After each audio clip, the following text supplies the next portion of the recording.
Anime की शुरुआत हमारे मेन कैरेक्टर ओरहुन से होती है, जो एक डंजन के अंदर डार्क रैबिट्स का शिकार कर रहा होता है। लड़ते हुए वह खुद से कहता है कि अच्छा है, उसकी स्किल्स अभी पूरी तरह खराब नहीं हुई है। तभी अचानक वह खुद को गॉब्लिन्स के एक पूरे ग्रुप से घिरा हुआ पाता है, लेकिन ओरहुन घबराता नहीं। वो सोचता है कि मैजिक टेस्ट करने का ये सही मौका है। वह तुरंत खुद पर सपोर्ट मैजिक एक्टिवेट करता है, जिससे उसका स्ट्रेंथ, स्पीड और ओवरऑल स्टैट्स बूस्ट हो जाता है। इस मैजिक की मदद से ओरहुन बड़ी आसानी से सारे गॉब्लिन्स को खत्म कर देता है। इस सपोर्ट मैजिक की एक फिक्स टाइम लिमिट होती है, जो नॉर्मली 3 मिनट की होती है। यह हर इंसान की मैजिक रेजिस्टेंस पर डिपेंड करता है और ओरहुन के केस में यह बिल्कुल 3 मिनट ही टिकती है। आमतौर पर सपोर्ट मेज लोग स्वॉर्ड फाइटिंग से दूर रहते हैं, लेकिन ओरहुन बिल्कुल अलग है। उसे हर फाइट में टाइम का पूरा हिसाब रखना पड़ता है, ताकि उसका मैजिक खत्म होने से पहले दुश्मन मर जाए। गॉब्लिन्स को हराने के बाद ओरहुन को अपने पास्ट की एक पेनफुल मेमोरी याद आती है। वह पल जब उसे हीरोज पार्टी से निकाल दिया गया था, जबकि वही लोग उसके बचपन के दोस्त थे। पार्टी का लीडर ओलिवर उसे साफ साफ कह देता है कि उसने उसे सिर्फ पुराने रिश्ते की वजह से अब तक टीम में रखा था, लेकिन अब ओरहुन उस लेवल का नहीं रहा। पार्टी के बाकी मेंबर्स एनेली और डेरिक भी उसका मजाक उड़ाने लगते हैं। ओरहुन को शॉक लगता है कि ये लोग ऐसा क्यों कह रहे हैं। ओलिवर सीरियस टोन में कहता है कि ओरहुन में स्किल की कमी है, इसलिए उसे ये टीम छोड़नी होगी। ओरहुन को यकीन ही नहीं होता कि वही दोस्त जिसके साथ उसने 8 साल पहले पार्टी बनाई थी, कुछ सालों में रैंक एस तक पहुंच गया और अब उसे बाहर कर रहा है। ये वही टीम थी जिसने मिलकर सथर्न ग्रेट डंजन के फ्लोर 94 को क्लियर किया था, एक ऐसा रिकॉर्ड जहां तक कोई और पहुंचा ही नहीं था। इसी वजह से लोग उन्हें हीरोज पार्टी कहने लगे थे। ओरहुन कहता है कि शायद वह ताकतवर नहीं है, पर ये चीज सब पर लागू होती है, मतलब कि हमारे बाकी मेंबर्स में भी कमियां हैं। लेकिन ओलिवर कहता है कि पिछली जॉइंट रेड में उसने दूसरे एस रैंक पार्टी के एन्चेंटर्स को देखा था, जो वाकई में कमाल के थे, और ओरहुन उनके सामने कुछ भी नहीं है। ओरहुन एक्सप्लेन करता है कि उसकी मेन क्लास पहले स्वॉर्ड्समैन थी और पार्टी को सपोर्ट देने के लिए ही उसने अपने खुद के स्पेल्स बनाए थे। लेकिन डेरिक उसे चुप करा देता है और ताना मारता है कि उसने क्लास इसलिए बदली क्योंकि वह स्वॉर्ड में ओलिवर से कमजोर था। एनेली भी कहती है कि अब ओरहुन कोई खास अच्छा एन्चेंटर भी नहीं है। ओरहुन बताता है कि उसने एन्चेंटर की रोल इसलिए ली क्योंकि पार्टी को उसकी जरूरत थी और इसके लिए वही केपेबल था। उसने अपनी कमियों को मैजिक से कवर किया और इसी वजह से डंजन के गहरे फ्लोर्स पर भी उसकी वजह से टीम अब तक जिंदा रही। लेकिन ओलिवर उसे रोकते हुए कहता है कि उन्होंने उसका रिप्लेसमेंट ढूंढ लिया है। ये सुनकर ओरहुन पूरी तरह शॉक्ड हो जाता है। तभी एनेली कहती है कि वे लोग हीरोज पार्टी हैं, इसलिए उन्हें आगे बढ़ते रहना है और ओरहुन उनके लिए सिर्फ बोझ बन रहा है। सिचुएशन समझकर ओरहुन जान जाता है कि यहाँ उसकी कोई जगह नहीं है, इसलिए वह वहाँ से जाने लगता है। लेकिन जाते जाते एनेली एक आखिरी ताना मारती है कि ओरहुन मैजिक, स्वॉर्ड्समैन सब कुछ जानता है, पर सिर्फ ए रैंक लेवल पर। फिर वह आगे कहती है कि ऐसे लोगों को सिर्फ जुगाड़ू कहा जाता है, मतलब jack of all trades, master of none. वापस डंजन में ओरहुन सोचता है कि उसके पास अब स्वॉर्ड्समैन और एन्चेंटर दोनों क्लासेस हैं। वह तय करता है कि वह इन दोनों को मिलाकर एक बिल्कुल नया फाइटिंग स्टाइल बनाएगा। वह खुद से वादा करता है कि अब वह कभी जुगाड़ू नहीं कहलाएगा और एक दिन ऐसा एडवेंचरर बनेगा जो कुछ भी कर सकता हो। कुछ देर बाद वह टेलीपोर्ट क्रिस्टल पर उस फ्लोर को रजिस्टर करता है और बाहर निकलने ही वाला होता है, तभी कुछ एडवेंचरर्स भागते हुए सेफ जोन में आते हैं। वे आपस में बहस कर रहे होते हैं कि इस तरह लड़की को पीछे छोड़कर भागना गलत था। उनका लीडर कहता है कि अगर वह ऐसा नहीं करता तो सब मर जाते, और वह लड़की तो उसी दिन टीम में आई थी, इसलिए उसके हिसाब से पुराने मेंबर्स ज्यादा इम्पोर्टेंट थे। ओरहुन चुपचाप सब सुनता रहता है। वह जानता है कि ग्रुप से छोड़े जाने का दर्द कैसा होता है। गुस्से में वह उन्हें डरपोक और लूजर्स कह देता है, जो अपनी गलती छुपाने के लिए बहाने बना रहे हैं। ये सुन उनको गुस्सा आ जाता है और इतने में ही उनमें से एक ओरहुन पर हमला करता है, लेकिन ओरहुन उसे आसानी से नीचे गिरा देता है और लड़की की लोकेशन पूछता है। उधर लड़की अकेले पैनिक में होती है जब उसे ऑर्क्स घेर लेते हैं। वह आखिरी उम्मीद में अपनी बैरियर मैजिक का इस्तेमाल करती है, लेकिन उसे पता है कि वह ज्यादा देर नहीं टिकेगी। ऑर्क्स बार बार बैरियर पर हमला कर रहे होते हैं। जैसे ही बैरियर टूटता है,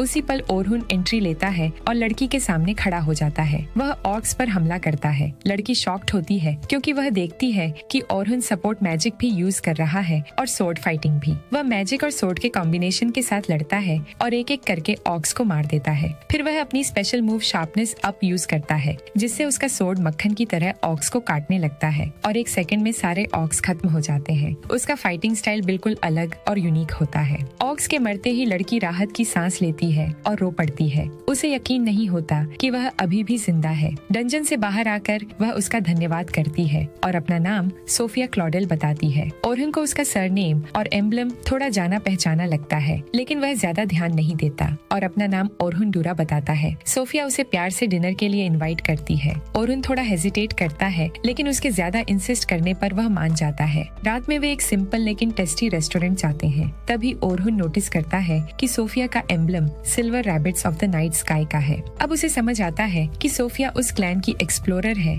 जो नोहितान किंगडम के सबसे पावरफुल गिल्ड्स में से एक है। तभी सोफिया अपनी बड़ी सिस्टर को देखकर उसके पास जाती है और पूछती है कि वह यहाँ क्या कर रही है, जिस पर वह बताती है कि उसकी यहीं पास में एक मीटिंग थी। वह पूछती है कि सोफिया यहाँ क्या कर रही है और यह लड़का कौन है, क्योंकि वह बॉयफ्रेंड रखने के लिए अभी बहुत छोटी है। ध्यान से देखने पर वह ओरुन को पहचान लेती है। ओरुन उसे ग्रीट करता है। सोफिया हैरान हो जाती है कि ओरुन उसकी सिस्टर को जानता है। ओरुन बताता है कि कोई भी ऐसा नहीं होगा जो सिल्वर रैबिट्स की रैंक एस लीडर सेल्मा क्लॉडेल को न जानता हो, क्योंकि वह इस कॉन्टिनेंट की स्ट्रॉन्गेस्ट इंचांटर है। वही थी जिसने इंचांटर्स को मशहूर किया और ग्रुप कंपोजिशन यानी एक पार्टी में अलग अलग रोल होने का आइडिया दिया, जैसे अटैकर्स, डिफेंडर्स और सपोर्टर्स। हीरोज पार्टी भी कुछ अलग नहीं थी। इसी वजह से ओरुन को सोर्ड्समैन से इंचांटर बनना पड़ा था और उसी की वजह से ओलिवर और बाकी लोगों ने ओरुन को रिप्लेस कर दिया था। लेकिन ओरुन समझ नहीं पाता कि सेल्मा उसे गुस्से से क्यों देख रही है। वह अचानक पूछती है कि वह उसकी 14 साल की सिस्टर के पीछे क्यों पड़ा है। क्या वह उसकी बहन को धोखा देने की कोशिश कर रहा है? ओरुन तुरंत साफ करता है कि उसका कोई गलत इरादा नहीं है, वह सिर्फ उसके साथ डिनर करने आया है। लेकिन सेल्मा को गलत फहमी हो जाती है और वह ओरुन पर चिल्लाने लगती है। तभी सोफिया बीच में आकर सेल्मा को याद दिलाती है कि ओरुन ने उसकी जान बचाई थी। सेल्मा को पता चलता है कि सोफिया अकेले डंजन गई थी और वह गुस्सा हो जाती है, लेकिन बाद में वह शांत होकर ओरुन से माफी मांगती है और धन्यवाद देती है। थोड़ी देर बाद सेल्मा कहती है कि उसने ओरुन को पिछले रेड के बाद से नहीं देखा था और यह पहली बार है जब वे इस तरह बैठकर बात कर रहे हैं। फिर सोफिया पूछती है कि वे एक दूसरे को कैसे जानते हैं। ओरुन बताता है कि पिछले महीने की जॉइंट एक्सकर्शन में वे साथ थे। सेल्मा बताती है कि वे दोनों इंचांटर हैं, इसलिए उस रेड में साथ थे। ओरुन कहता है कि सेल्मा ने बहुत अच्छी कमांड की थी, वह तो सिर्फ पीछे से मदद कर रहा था। लेकिन सेल्मा इम्प्रेस होती है कि ओरुन से जैसे मदद की उम्मीद की थी, उसने बिल्कुल वैसी ही मदद की। सोफिया हैरान होकर कहती है कि वह ऐसे बात कर रही है जैसे ओरुन कोई बड़ा नाम हो। तभी सेल्मा बताती है कि ओरुन मशहूर हीरोज पार्टी का मेंबर है। सोफिया शॉक हो जाती है और शर्माने लगती है। तभी ओरुन कहता है कि उसे इतना फॉर्मल होने की जरूरत नहीं है। साथ ही वह साफ कर देता है कि अब वह उस ग्रुप का हिस्सा भी नहीं रहा। ये सुनकर सेल्मा थोड़ी चौंक जाती है और पूछती है कि क्या उसने सच में ग्रुप छोड़ दिया। ओरुन जवाब देता है कि उसने ग्रुप कल ही छोड़ा है। सेल्मा कहती है कि हीरोज पार्टी ने तुम जैसे टैलेंटेड आदमी को कैसे जाने दिया।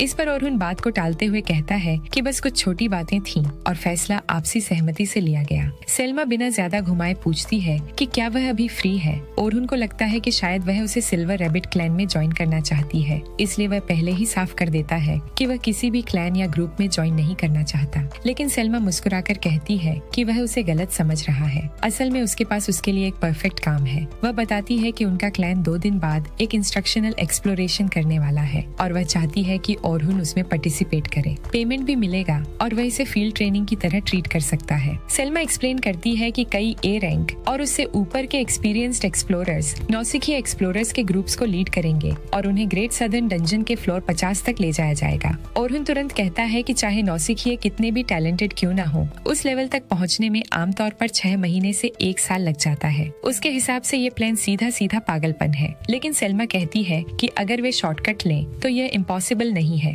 और असल में यही चीज उनके स्पॉन्सर्स उनसे डिमांड कर रहे हैं। ओरुन समझ जाता है कि यहाँ तक कि सिल्वर रैबिट्स जैसे पावरफुल क्लैन को भी ऑर्डर्स फॉलो करने पड़ते हैं। लेकिन फिर वह सवाल करता है कि उन्होंने स्पॉन्सर्स को मना क्यों नहीं किया इतना बड़ा रिस्क लेने के बजाय। थोड़ा सोचते ही उसे असली वजह समझ आ जाती है। भले ही नौसिखिए बॉसेस को डिफीट न करें, लेकिन वे आगे के फ्लोर्स को एक्सप्लोर और रजिस्टर कर पाएंगे। इससे पूरे क्लैन की ओवरऑल स्ट्रेंथ बढ़ेगी। सेल्मा हैरान रह जाती है कि ओरुन ने इतनी कम जानकारी में ही सब समझ लिया। वह मान लेती है कि वह काफी इंटेलिजेंट है। वह बताती है कि बॉसेस के सामने नौसिखिए जरूर मर जाएंगे, इसलिए एक्सपीरियंस्ड एडवेंचरर्स वहाँ उन्हें प्रोटेक्ट करेंगे और बॉस को डिफीट करेंगे, जिससे वे अगले फ्लोर्स तक जाने के लिए क्रिस्टल में रजिस्टर कर सकें। इसी वजह से वह चाहती है कि ओरुन भी साथ जाए। ओरुन कहता है कि यह प्लान सिल्वर रैबिट्स के लिए बहुत ज्यादा इम्पोर्टेंट है, तो उसे समझ नहीं आ रहा कि वे किसी आउटसाइडर जैसे उसे क्यों शामिल करना चाहते हैं। तभी सेल्मा अचानक उसका हाथ पकड़ लेती है और कहती है कि वह उसकी बहुत इज्जत करती है।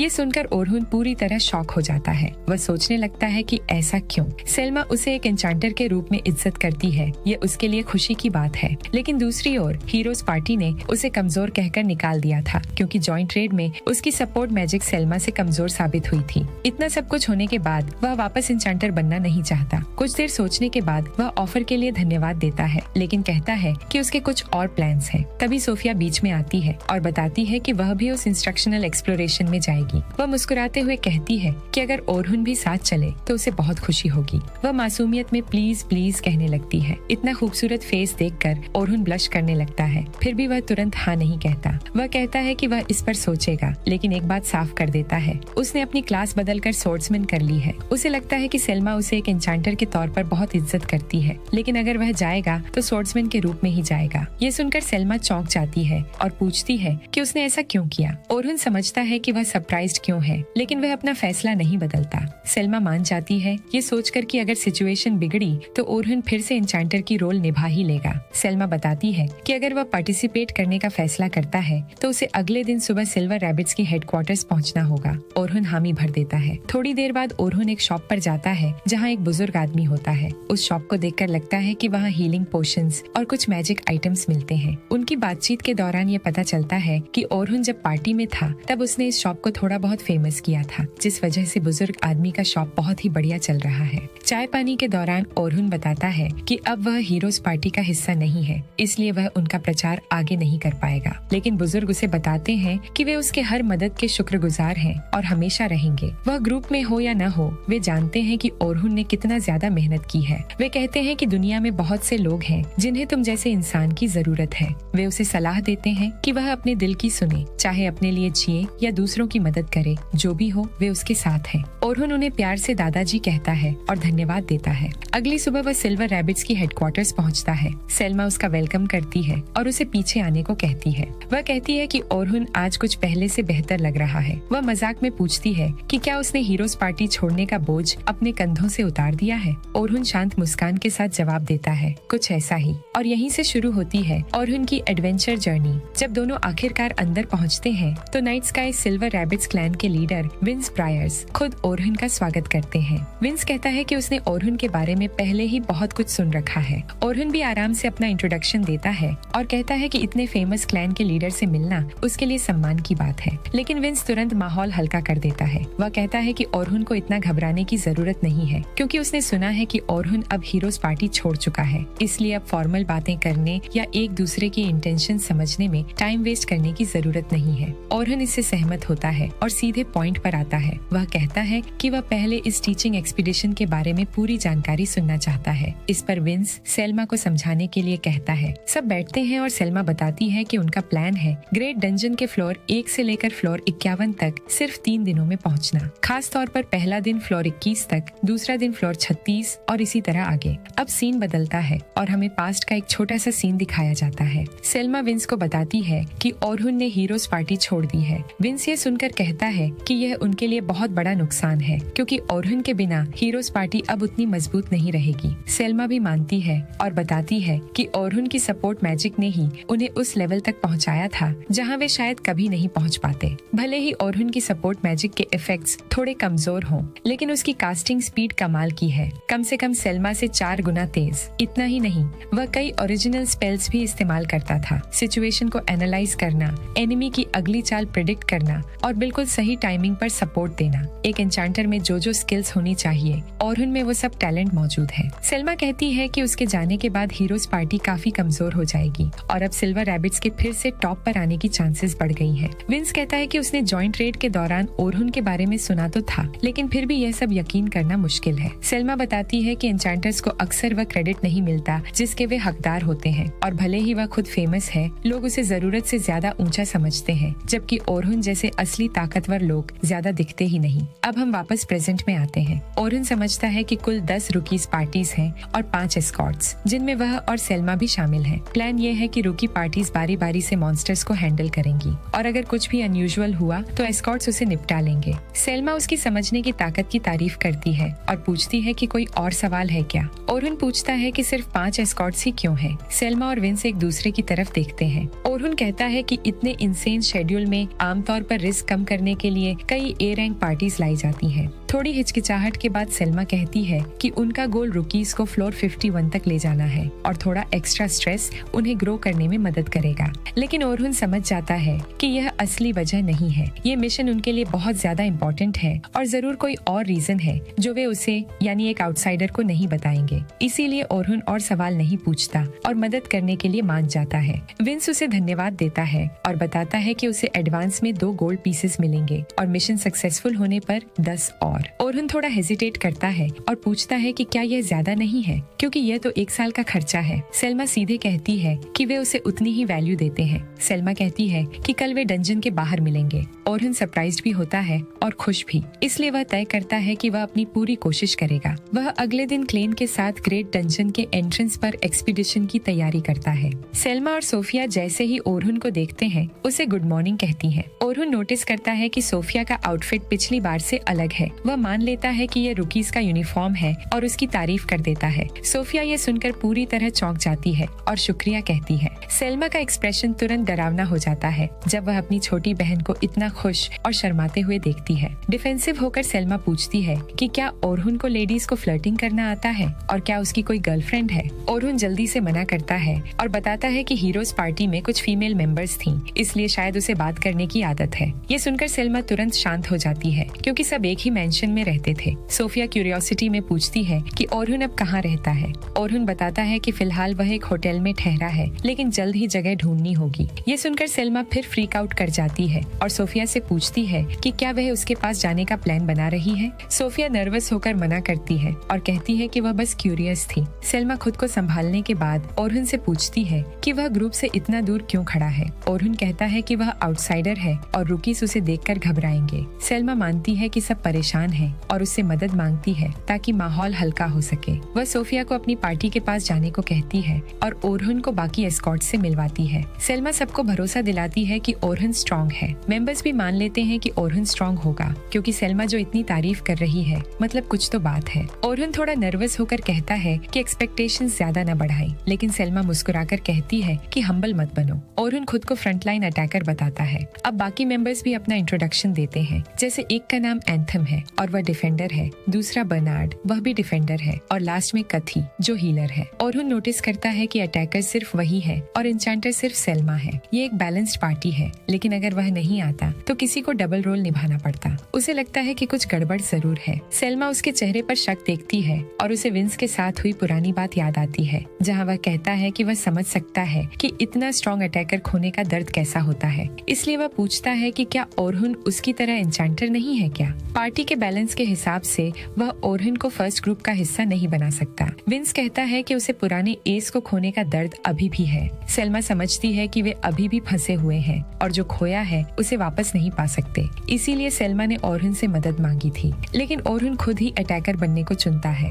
अगर ओरहुन फ्रंटलाइन अटैकर की तरह काम नहीं कर पाया तो सब कुछ प्लान के मुताबिक नहीं होगा। सेल्मा अपनी इमोशन छुपा लेती है और सबको बताती है कि आगे 3 दिन उन्हें कड़ी मेहनत करनी है। फिर वह ओरहुन को रुकीस से मिलने को कहती है। थोड़ी देर बाद सेल्मा रुकीस को ग्रीट करती है और स्पीच देती है। वह बताती है कि आज वे ग्रेट डंजन के फ्लोर 51 की ओर बढ़ना शुरू करेंगे। रुकीस परेशान हो जाते हैं, लेकिन सेल्मा उन्हें भरोसा दिलाती है और कहती है कि तुम सबको डरने की कोई जरूरत नहीं है क्योंकि एक पावरफुल हेल्पर उनके साथ है। वह ओरहुन को इंट्रोड्यूस करती है और बताती है कि वह फ्लोर 94 तक जा चुका है, जहां वह खुद नहीं गई है। ये सुनकर रुकीस हैरान रह जाते हैं। ओरहुन पूरी तरह फीका पड़ जाता है क्योंकि उसने ये एक्सपेक्ट नहीं किया था। सेल्मा आगे कहती है कि अगर वे सब डंजन एक्सप्लोरर्स बनना चाहते हैं तो उन्हें यह बात पता होनी चाहिए कि ओरहुन हीरोज पार्टी का मेंबर रह चुका है और डंजन को सबसे बेहतर जानता है। रुकीस एक्साइटेड हो जाते हैं, लेकिन ओरहुन डर जाता है। मतलब ये क्या चल रहा है। रुकीस तो पूरे जोश में आ चुके थे। फिर सेल्मा सबको अंदर जाने से पहले थोड़ा आराम करने को कहती है। ओरहुन पूछता है कि वह सबको इतना बढ़ा चढ़ाकर क्यों बता रही थी। सेल्मा बताती है कि वह तो बस सच ही कह रही थी, लेकिन ओरहुन डर जाता है कि कहीं यह टाइटल उसके लिए प्रॉब्लम न बन जाए। सेल्मा उसे ग्रुप 10 को एस्कॉर्ट करने को कहती है क्योंकि उसमें सबसे अच्छे रुकीस हैं। ओरहुन मान जाता है, लेकिन उसे अजीब लगता है कि इतनी ऑसम टीम उसे दी जा रही है। थोड़ी देर बाद वह अपने टीम मेंबर्स से मिलता है और अपना इंट्रोडक्शन देता है। वह नोटिस करता है कि सोफिया भी उसी ग्रुप में है और कुल सिर्फ 3 मेंबर्स हैं। ओरहुन सोचता है कि 3 मेंबर रूकी पार्टी काफी रेयर होती है और जितने कम लोग होंगे उतना ही खतरा ज्यादा होगा। इसी दौरान एक रूकी बहुत डींगे मारने लगता है कि कोई उसकी बराबरी नहीं कर सकता। ओरहुन सोचता है कि अगर इसका एटीट्यूड ऐसा ही रहा तो आगे उसे बहुत प्रॉब्लम्स होंगी। इसके बाद ओरहुन सबको अपना अपना इंट्रोडक्शन देने जाने को कहता है। पहला रुकी, जिसका नाम लोगन हेवर्ड है और जो ग्रुप 10 का लीडर भी है, वह एक एन्चांटर है और फ्यूचर में सेल्मा को सरपास करने का सपना रखता है। नेक्स्ट लड़की कैरोलाइन इंग्लॉट, वो खुद को डिफेंडर बताती है। ओरहुन कहता है कि डिफेंडर के हिसाब से उसका आर्मर बहुत कम नहीं है क्या, और उसका आर्मर कहाँ है। कैरोलाइन कहती है कि आज सब उससे यही क्यों पूछ रहे हैं। वह बताती है कि वह डिफेंडर तो है लेकिन आर्मर यूज नहीं करती। ओरहुन समझ जाता है कि वह डॉज टाइप डिफेंडर है, मतलब इधर उधर कूदकर मॉन्स्टर का ध्यान भटकाती है। अब सोफिया खुद का इंट्रोडक्शन देती है। वह पीछे से अटैक करेगी और वह एक कास्टर है। ओरहुन को उसके साथ एक अजीब सा कंफर्ट महसूस होता है। अब मिशन शुरू होता है और डंजन में घुसते ही सब शांत हो जाते हैं। कैरोलाइन ओरहुन से पूछती है कि हीरोज पार्टी का बंदा इस मिशन में क्यों है, मतलब कि उनका क्लैन उसकी पार्टी का एक तरह से दुश्मन जैसा है ना। ओरहुन सेल्मा की बात याद दिलाता है और कहता है कि वह मेंबर हुआ करता था, यानी अब मेंबर नहीं है। कैरोलाइन शॉक्ड होकर पूछती है कि आखिर उसने पार्टी क्यों छोड़ी। ओरहुन इरिटेट हो जाता है और साफ कह देता है कि यह उसका पर्सनल मैटर है। कैरोलाइन माहौल बिगाड़ना नहीं चाहती, इसलिए तुरंत टॉपिक बदल देती है और पूछती है कि क्या ओरहुन और सोफिया एक दूसरे को जानते हैं। ओरहुन पूछता है कि वह ऐसा क्यों पूछ रही है। इस पर कैरोलाइन बताती है कि सोफिया ने पहले कहा था कि उनके साथ कोई अमेजिंग बंदा आने वाला है। ये सुनकर सोफिया थोड़ा नर्वस हो जाती है, लेकिन फिर मान लेती है कि वह अमेजिंग आदमी ओरहुन ही है जिसके बारे में वह बात कर रही थी। वह बताती है कि ओरहुन ने उसकी जान बचाई थी।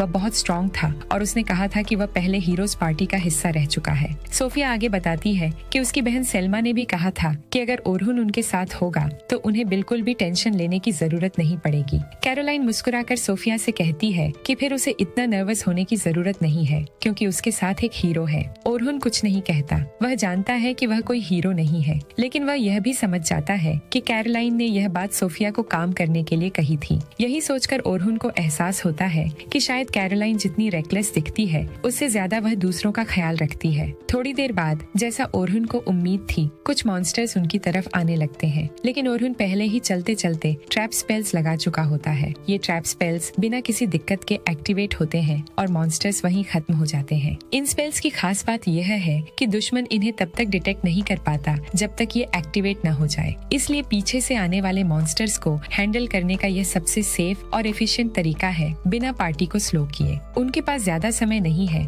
और ओरहुन बेकार की लड़ाइयों में टाइम वेस्ट नहीं करना चाहता, इसलिए वह लगातार चलते हुए ट्रैप स्पेल्स लगाता रहता है। कुछ समय बाद ग्रुप फ्लोर 20 पर पहुंच जाता है। अब ओरहुन ध्यान से ऑब्जर्व करने लगता है कि रुकीज कैसे फाइट कर रहे हैं। यही वह कंफर्म कर लेता है कि टीचिंग एक्सपीडिशन के बाकी हिस्से के लिए ये लोग ठीक रहेंगे। शुरुआत में उसे लगा था कि लोगन सिर्फ एक बड़ा घमंडी नया लड़का है, लेकिन एन्चांटर के तौर पर उसमें असली स्किल है। अगर वह लंबे बैटल्स में इसी तरह परफॉर्म करता रहा तो वह आराम से किसी ए रैंक पार्टी में काम कर सकता है। मतलब वह सच में एक जीनियस है। हाँ, ऑर्डर्स देने में वह अभी कमजोर है, जो एक एन्चांटर के लिए जरूरी स्किल होती है, लेकिन एक्सपीरियंस के साथ वह बेहतर हो जाएगा। अब ओरहुन कैरोलाइन की तरफ ध्यान देता है। उसकी स्पीड बिल्कुल वैसी ही है जैसी एक डॉज टाइप डिफेंडर से उम्मीद की जाती है, लेकिन इसमें दो बड़ी प्रॉब्लम्स हैं। पहली प्रॉब्लम यह कि जैसे ही वह किसी मॉन्स्टर को देखती है, सीधे उस पर दौड़ पड़ती है। डिफेंडर होने के नाते उसे दुश्मन के पास जाना चाहिए, लेकिन उसका तरीका देखकर ओरहुन डर जाता है। दूसरी प्रॉब्लम यह है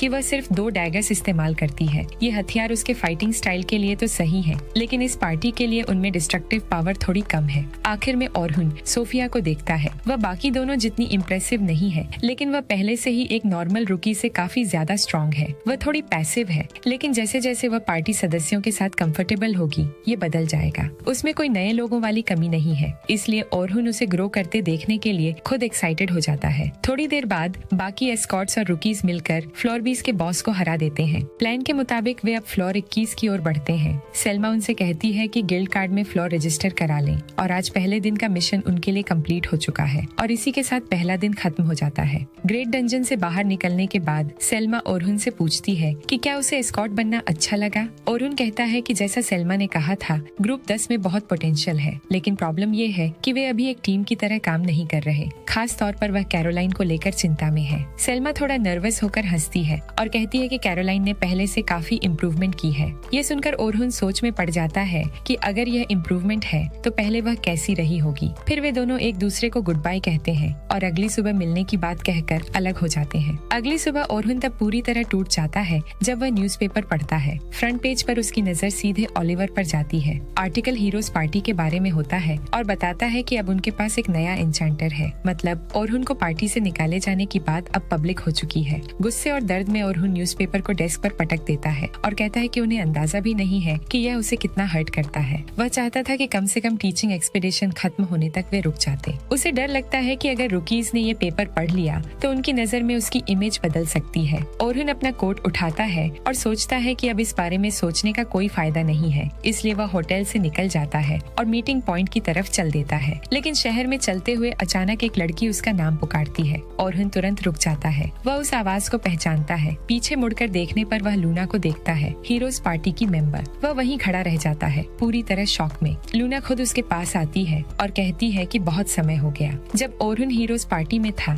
तब भी जब बाकी मेंबर्स उससे दूर होते जा रहे थे, लूना ने हमेशा उसे वैसे ही ट्रीट किया। जिस दिन उसे बैनिश किया गया था उस दिन लूना घर के किसी काम से बाहर गई हुई थी। ओरहुन जानता है कि अगर लूना वहाँ होती तो शायद चीजें अलग होती। वह हल्की सी मुस्कान देता है, ये महसूस करते हुए कि हीरोज पार्टी से उसके कुछ अटैचमेंट्स अब भी बाकी हैं। वह उससे पूछता है कि क्या उसे कुछ चाहिए, लेकिन तभी लूना उसे चौंका देती है। वह कहती है कि वह चाहती है कि ओरहुन हीरोज पार्टी में वापस आ जाए क्योंकि उन्हें उसकी ताकत की जरूरत है। ओरहुन को हैरानी नहीं होती। वह जानता था कि लूना ऐसा कह सकती है, लेकिन वह उसे बताता है कि उसे नहीं लगता कि बाकी पार्टी भी यही चाहती है, खासकर आज के आर्टिकल के बाद। लूना कहती है कि उसे किसी आर्टिकल के बारे में पता नहीं था और वह यह रिक्वेस्ट अपनी तरफ से कर रही है। फिर भी वह ओरहुन को भरोसा दिलाती है कि अगर वह वापस आएगा तो वह सबको मनाने की पूरी कोशिश करेगी। ये सुनकर ओरहुन हैरान हो जाता है। लूना सच में सीरियस है, लेकिन फिर उसका चेहरा उदास हो जाता है क्योंकि वह जानता है कि अब बहुत देर हो चुकी है। ओरहुन कहता है कि आर्टिकल पब्लिश होने के बाद वह वापस नहीं जा सकता और सच तो यह है कि वह जाना भी नहीं चाहता। लूना दुखी होकर माफी मांगती है और कहती है कि उसने आज का पेपर नहीं देखा। फिर भी वह उसका हाथ पकड़कर उसे याद दिलाती है कि उन्होंने ग्रेट डंजन को साथ में क्लियर करने का प्रॉमिस किया था। यह बात ओरहुन को सीधे दिल पर लगती है। वह झटके से अपना हाथ छुड़ा लेता है और कहता है कि वो प्रॉमिस उन्होंने ओलिवर के साथ मिलकर किया था और वही ओलिवर था जिसने उसे बाहर निकाला, इसलिए अब वह प्रॉमिस कभी पूरा नहीं होगा। लूना के पास कहने को कुछ नहीं बचता। इससे पहले कि वह कुछ बोले, ओरहुन माफी मांगता है और बिना पीछे देखे वहाँ से चला जाता है। लूना वहीं अकेली खड़ी रह जाती है। दिल ही दिल में ओरहुन चाहता था कि वे तीनों हमेशा वैसे ही रहें जैसे पहले थे और बचपन में किया गया वह प्रॉमिस पूरा करें। लेकिन अब वापस जाने का कोई रास्ता नहीं है। वहाँ अब उसके लिए कोई जगह नहीं है। अब सब कुछ उसके लिए खत्म हो चुका है, मतलब अब बहुत देर हो चुकी है। और इसी सीन पर ये पार्ट खत्म हो जाता है। वेल सॉरी गाइस, वीडियो आने में देर हो गई। मेरे कुछ पर्सनल प्रॉब्लम्स चल रहे हैं इसलिए, लेकिन मैं कोशिश करूंगी कि अगली बार लेट ना हो। तो अगर आपको ये वीडियो पसंद आया हो तो एक लाइक और कमेंट जरूर कर देना। मिलते हैं एक नए वीडियो के साथ, तब तक के लिए बाय बाय।